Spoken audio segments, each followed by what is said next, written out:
Salut tout le monde, aujourd'hui on se retrouve pour une nouvelle vidéo où on va parler d'un sujet un peu particulier, c'est les crises d'angoisse en général et ça peut peut-être en concerner beaucoup et même si ça vous parle pas, des fois c'est bien de savoir ce que peuvent un peu vivre vos proches ou les gens que vous connaissez qui eux en ont.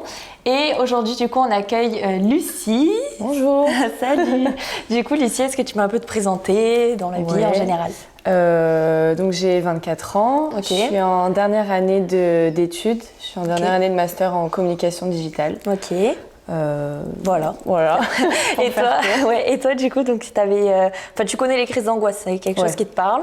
Ouais. Et ça a commencé quand, un petit peu l'histoire du début? En fait, je pense que j'en ai fait à plusieurs périodes, mais il y en a une qui vraiment m'a marquée et reste en tête, et c'était, on va dire, moment Covid. Ok, il y en a plein qui sont non, mais c'est fou. Après, je sais que j'en ai fait avant. Dans ma famille, on est assez stressé, anxieux et tout, donc c'est un sujet commun, tu vois, qu'on connaît. Mais ouais, pendant le Covid, c'était pas du tout au niveau du premier confinement, mais à partir de l'été, entre l'année 2020, l'été 2020. Et ça a duré pendant, je sais pas, des mois et des mois. Ah oui, c'est là que ça a vraiment commencé. Ouais. Et ça t'avait quoi, genre, comme symptôme? Comment tu sais que c'est une crise d'angoisse? Au début, je savais pas. Oui. En fait, pour l'anecdote, au début où j'ai capté que ça allait pas, c'est qu'à ce moment-là, je travaillais en restauration. Ok. Et j'étais en cuisine. Et à un moment, je sais plus, j'étais stressée et tout parce qu'on recevait beaucoup de personnes pour un événement. En et plus, moi, après le Covid, ça devait être... Puis moi, c'était ma première expérience en resto. Ça faisait 3 semaines que j'y étais, beaucoup de stress. Et à un moment, je dis, putain, j'ai les mains moites et tout, mon cœur il commence à battre vite, j'ai peur, tu vois, mais je savais pas ce qui arrivait. Et puis mon collègue il me fait, peut-être que t'es en train de faire un AVC, fais attention, mais en rigolant, tu vois. Moi, ça m'a pas du tout fait rire. Et oui, toi, t'as eu Et en peur. fait, j'ai commencé à avoir le souffle coupé et je savais pas ce qui m'arrivait. Je me disais juste, là, faut que je sorte et que je prenne l'air parce que ça va pas, quoi. Je me suis effondrée dehors, à plus réussir à respirer et tout. Et après, j'ai vu que ça continuait. Et après, je suis allée consulter et j'ai su que c'était des crises d'angoisse. T'allais consulter du coup et on t'a dit, c'est des crises d'angoisse. Ouais, parce qu'en fait, ça... Après, ça revenait, ça s'est refait plusieurs fois. En fait, ça a acté le début de la période, on va dire. Mais après, tout ce qui se passait, ça pouvait être en journée, mais surtout le soir, pendant la nuit, où c'était limite de la tétanie, en fait, où je me réveillais, je pouvais plus bouger, il n'y a aucun de mes muscles qui répond. Parce qu'on dit, il y en a plein qui ont peur, soit de faire un AVC, soit des crises cardiaques, parce qu'ils disent qu'ils ont les mains toutes moites, qu'ils deviennent engourdis, ou qui, justement, ont les doigts, par exemple, qui font ça, ils n'arrivent plus à les desserrer et tout. Et le cœur qui s'emballe, c'est la base. En fait, t'as la respiration, le souffle court, et puis tu réfléchis plus. Oui, t'as peur qu'il t'arrive quelque chose en plus de vraiment. Je dis pas qu'une crise d'angoisse c'est pas grave, loin de là, mais t'as peur qu'il t'arrive un problème cardiaque ou. C'est pas du tout rationnel. Juste t'es angoissée et tu te dis ok, je vais éclamer là. Dans 10 minutes. Et du coup après, quand t'as vu le médecin, etc. Est-ce que, qu'est-ce que t'as mis en place? Qu'est-ce qu'il t'a dit? Il t'a dit vous faites de l'angoisse et basta ou? Alors au début, je suis tombée sur un médecin que je recommande pas du tout parce que du coup, bref, je lui explique ce qui se passe et que vraiment ça me met mal. Et j'en avais parlé du coup à ma famille et ma mère m'avait dit... Ça c'est bien quand même que t'en aies comme réussi je te disais, dans parler. ma famille, Habitué. Par exemple, ma sœur, elle en fait beaucoup aussi. Quand on était petite, on faisait de la spasmophilie aussi. Je sais pas si tu captes. Et donc c'est un sujet qu'on avait déjà abordé. Et donc je leur parle de ça et ma mère me dit... prends des plantes, tu sais, genre il y a les fleurs de bac. Ou les fleurs de bac et tout, ça peut aller, tu vois. Et moi, je connaissais pas. Bref, du coup, je vais chez le médecin. Je lui dis, ma mère m'a parlé de ça, mais est-ce que vous avez autre chose? Ah non, mais ça sert à rien. C'est complètement placebo, c'est nul. C'est bon, vous faites pas de crise d'angoisse. En gros, elle a totalement nié ce que je lui disais. Et dans ma tête, je me disais, mais en fait, même si ça fait placebo, tant que ça fait effet, c'est bon, tu vois. Oui. Après, médecin, pas tous, mais des fois, c'est très, je donne des médocs, quoi. Toutes les plantes et tout, ils ont elle m'a dit, c'est pas un médicament qui va vous enlever les crises d'angoisse, faut aller se faire consulter. Je suis d'accord, mais juste la manière de dire c'était pas... et puis au pire, le temps que ton cheminement pour que t'en aies plus fonctionne, tu peux avoir des choses pour adoucir un peu les crises, quoi. Mais du coup, après, j'ai réfléchi, je me suis dit, il faudrait peut-être que j'aille voir une psy. Mais au début... il y avait un peu ce truc de pas de légitimité, mais je me disais, est-ce que j'ai vraiment besoin d'aller voir une psy parce que juste je fais des crises d'angoisse. Tu vois, est-ce que c'est assez grave pour aller voir une psy? Alors que même quelqu'un qui va bien pourrait y aller parce qu'on a toujours des trucs à raconter. Il n'y a pas de hiérarchie, vraiment. De problème, tu vois. C'est clair. Ok, donc du coup, après, tu as fini par y aller? Ouais. Ouais, ok. Psy ou psychiatre? Enfin, psychologue ou psychologue? Ouais, ok. Parce que des fois, il y en a qui vont plus psychiatre parce que c'est remboursé ou quoi. Mais moi, des retours que j'ai, c'est que psychologue, quand même, pour les crises d'angoisse, ils sont plus accompagnés, quoi. Il y en a qui sont... Je connais pas du tout. Toi, ça t'a aidé en tout cas? Tu vois, mais ouais, ça m'a aidé et j'ai pas fait. Bon, je pense que ça dépend de chaque personne, mais j'ai dû faire 5 ou 6 séances, je pense. Et après, ça allait mieux. Mais... Après, ça allait mieux, ouais, ok. Et du coup, là, depuis 2020, c'est comment? Genre, est-ce qu'elles sont plus éloignées? Est-ce que t'en as encore? Je crois pas que j'en ai refait depuis. En fait, c'était très étrange quand même quand j'allais voir la psy, hein, parce que au début, je savais pas pourquoi j'allais la voir. Je disais juste, je fais des crises d'angoisse, mais je sais pas pourquoi, tu vois. Et en fait, juste déjà, t'as un moment où tu pleures pendant 40 minutes, je sais pas pourquoi, mais juste tu décharges tout ce que t'as refoulé depuis des mois. Et en fait, au fur et à mesure, j'ai arrêté de l'avoir parce que juste je faisais plus de crises d'angoisse. Donc c'était un peu étrange. Oui, mais d'un autre côté, peut-être d'en avoir parlé. Ouais, bon après, tu finis par comprendre, tu vois, d'où c'est venu et pourquoi, etc. Mais maintenant, je crois pas que j'en ai refait. En tout cas, pas à ce stade-là. Vraiment, c'était... J'ai l'impression, pour ma part, en tout cas, des grosses crises et pour une grande période. Mais j'ai pas refait de crise d'angoisse depuis. Oui, des fois t'es stressée, mais ça va quoi. Ouais. Mais du coup, si elle t'a trouvé une raison à tout ça, donc ça veut dire que, enfin, on peut faire des crises d'angoisse et ça vient souvent de quelque part, mais c'est bien de fouiller pour que ça disparaisse. Parce que toi, à partir du moment où t'as commencé à comprendre pourquoi, ça a fini par et puis en fait, c'est surtout que au début, tu te dis, mais je comprends pas pourquoi ça m'arrive, pourquoi c'est ça. Et quand ça dure, tu te dis, il doit y avoir un truc de grave, tu vois, ou un gros truc. Et en fait, parfois, c'est pas forcément qu'il y a un gros truc, c'est juste que c'est une accumulation ou c'est un truc qui t'avait stressé à un moment donné. Et c'est pas que tu vas y penser tous les jours, mais que dans ta tête, ça te fait stresser. Et sur plein de situations, ça va se raccrocher. Enfin, en fait, c'est un mélange. Et il y a un moment où ça déborde. Quoi. Ouais, c'est ça. À un moment, ça déborde et t'es plus apte à gérer tes émotions. En vrai, c'est ça, c'est un peu de la gestion d'émotions, tu vois.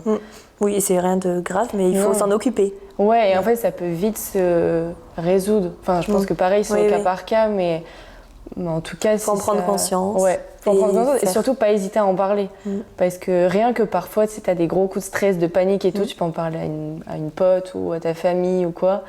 Et ça va un peu te détendre, te dire oui, c'est vrai, mais en fait, la personne, elle avait l'air chill, elle m'a dit des trucs auxquels j'avais pas pensé, donc c'est vrai, je vais me détendre, tu vois. Rien que ça fait du bien. Et puis si vraiment c'est plus grave ou que ça dure plus longtemps, allez consulter parce que ça rassure aussi, tu vois, de savoir que t'as un suivi professionnel sur un truc que tu vis, que tu n'arrives pas à gérer, tu as l'impression, enfin c'est même sûr, tu vois, mais moi je me disais, je suis entre de bonnes mains, tu vois. Genre je suis suivie, ok, elle c'est son taf, je sais que ça va aller et je suis plus juste toute seule à essayer de comprendre ce qui m'arrive, quoi. Et puis comme tu dis, je pense d'en parler, des fois tu te rends compte, en fait ça va. Et toi, donc entre ce médecin et le psy, est-ce qu'après tu avais des astuces pour les gérer de temps en temps? Parce que si t'en refaisais, je sais pas, bon du coup t'as essayé ou pas les fleurs de bac et tout? J'ai essayé une fois, mais en fait... Elle t'a tellement dit que ça n'a pas marché, ça n'a pas marché. Non, c'est pas ça, mais c'est que, je sais pas, j'ai un petit, comment dire, un rapport à la drogue qui est pas du tout... Enfin, moi, ça me fait stresser à mort. Et le fait de genre me pchiter, avoir un truc, enfin je sais pas, ça, je me suis dit, je suis en train de me droguer, ça va pas. Et j'avais l'impression que ça allait plus me stresser qu'autre chose, donc je l'ai fait une fois, après je me suis dit, c'est bon. Bon, dans ce cas-là, ok. Et du coup, après, c'était quoi tes petites astuces? Mes petites astuces, c'était de la respiration, ça beaucoup. Ou je sais pas, par exemple le soir, tu vois, quand je sens que ça peut partir... je vais pas les faire là, tu vois, mais il y a tu souffles à fond. Il y a quand même des exercices de respiration qui marchent très bien et même ça t'aide à t'endormir parce qu'un truc aussi que j'ai appris autant par le médecin que par la psy, c'est que quand on manque de sommeil, on est plus sujet à faire des angoisses. Parce que je sais plus, il y a une histoire d'irrigation du cerveau et tout. Et d'hormones. Et du coup, moins tu dors parce que tu es stressé, plus tu vas être... En fait, c'est un cercle vicieux. Et le simple fait de pouvoir bien respirer, du coup, si c'est avant de dormir, tu vois, d'être plus détendu avant d'aller dormir et juste faire des nuits de plus en plus normales, ta rationalité revient. Et... Oui, toi, ça t'a aidé. Donc. Et même de respirer, ça t'aidait de t'endormir. Ouais, ça m'aidait à m'endormir. Et puis même... pour la gestion du stress en général, tu vois, sans parler un gros truc avant une crise d'angoisse, juste la respiration, c'est un... Enfin, ça aide énormément. Moi, je dis même dans les moments de ta journée où t'es un peu trop speed et tout, juste faire... mais exact. Calme, ça permet de te poser aussi, d'y réfléchir, de prendre un temps pour réfléchir à tout ça. Et Puis vu aussi que un des premiers symptômes de la crise d'angoisse, c'est le souffle coupé, le souffle court et tout, bah, ça permet de vraiment respirer en fait. Parce que toute la journée ou pendant une petite période, t'as pas réussi à bien respirer, là tu le fais quoi. Donc, non, surtout la respiration. Trop bien, ok. Et, Et du coup, après toi, est-ce que c'était des fréquences, genre je sais pas, t'en avais combien de fois dans la semaine, tu vois, ou c'était régulier ou pas du tout? Ouais, c'était régulier. C'était, franchement, sans mentir, je pense que c'était tous les jours. Ok, et est-ce que tu penses que te dire, genre, oh purée, j'ai pas encore fait une crise d'angoisse, ça va arriver, ça t'en déclenché? Non. Tu vois? Ok. Non, je pensais pas du tout, au contraire, je voulais plus en avoir, quoi.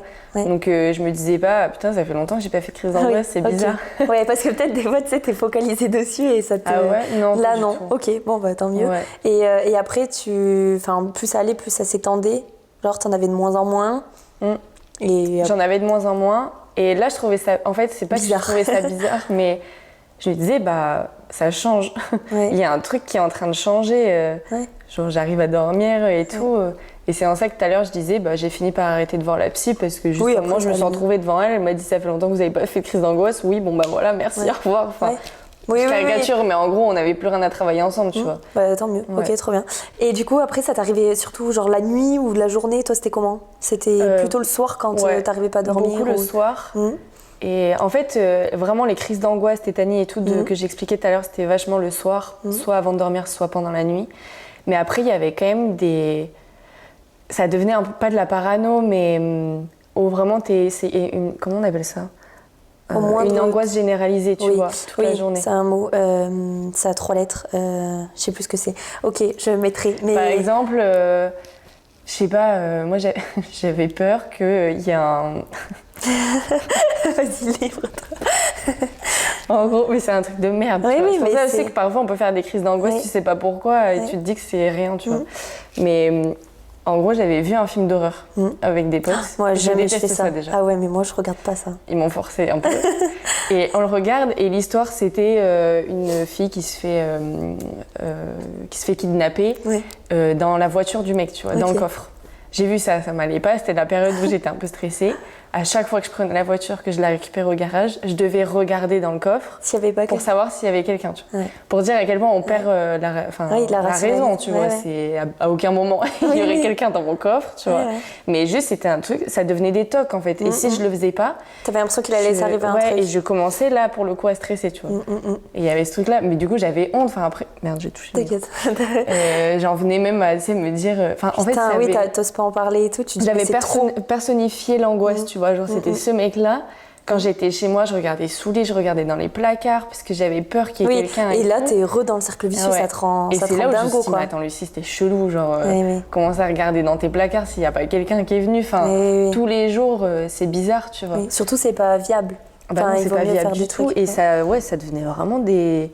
J'étais obligée de le faire pour être rassurée, tu vois. Ouais, mais aussi des fois, quand on n'est pas bien, il faut essayer de s'écarter des choses qui pourraient nous angoisser. Tu vois, genre regarder un film d'horreur. En fait, les copains, forcez pas. Non, mais tu sais, c'est des trucs bêtes. Mais je sais pas, il y en a. Je vais prendre des exemples de personnes qui ça me parle, mais on va me dire moi quand je regarde les infos et tout, c'est vraiment stressant. Tu sais, sans me dire les infos ça le stresse, mais ils vont me dire ah ouais c'est horrible, t'as vu ça, nana et tout. Je dis mais en fait pourquoi tu regardes?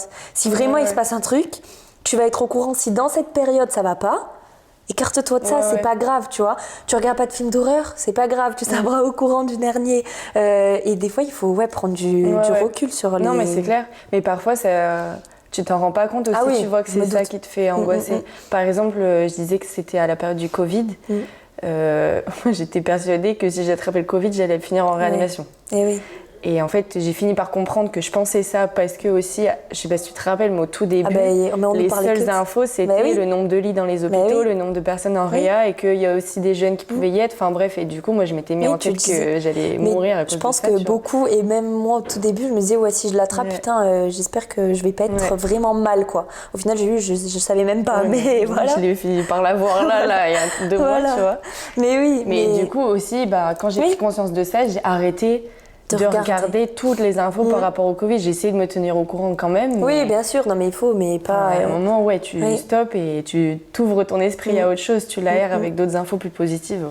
Mais je pense que, je sais pas, mais si t'as un mot à donner à ceux qui vivent ça ou voilà... c'est un peu ça, peut-être essayer de s'éloigner des choses, en parler. Ouais, en fait, surtout en parler parce que je trouve que c'est compliqué de parfois mettre un mot ou une situation sur ce que tu es en train de vivre. Et du coup, s'éloigner de ça, c'est cool s'ils arrivent à le faire. Mais parfois, tu t'en rends pas compte, tu vois. Mais c'est clair qu'en parler, il faut pas avoir honte, en fait, d'en parler. C'est ce que j'allais dire. Puis il faut pas avoir honte d'être anxieux. Des fois, de dire « je suis stressée », on dirait que c'est une faiblesse. Enfin, c'est pas grave. Puis comme tu vois, on disait au tout début, il n'y a pas de hiérarchie de problème. Peu importe pourquoi tu es stressé, en fait, juste... même si c'est un truc pourri, t'as le droit de pas être bien. Le fait est que là, ça te met mal. Donc, faut en parler comme ça... avoir les retours de tes proches aussi, parfois ça rassure ou ça donne des clés auxquels tu n'avais pas pensé. Puis comme tu dis, c'est un cercle vicieux, donc quand tu es dans ton truc, tu vas pas te dire, bon allez, c'est pas... Voilà, t'es dans ton truc. Quoi, et la respiration aussi, vraiment très très important, ça pour tout le monde en vrai. Mais pour tout le monde, moi je suis d'accord. Stressé, pas stressé, en colère, moi je fais même en colère, où ça fait trop du bien. Il faut respirer. Ouais, exactement, c'est la base quand même. Non mais et c'est dans les moments où tu respires plus que tu te dis, purée, ça craint.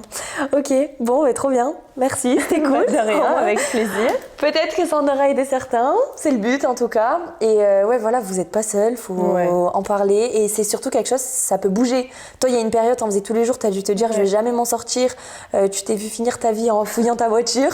Bon, au final, ça y est quoi. Non, puis surtout que pas du tout, on n'est pas du tout seul, surtout de plus en plus. Il y a plein d'études aussi qui montrent que plus les années passent, plus les personnes sont stressées, angoissées et tout. Donc ça arrive à plein de gens et c'est pas que c'est hyper grave ou non, c'est juste que ça peut se régler, qu'il y a des solutions pour aller mieux, quoi. Ouais. Bon, super. Merci. Merci. À bientôt pour une prochaine vidéo.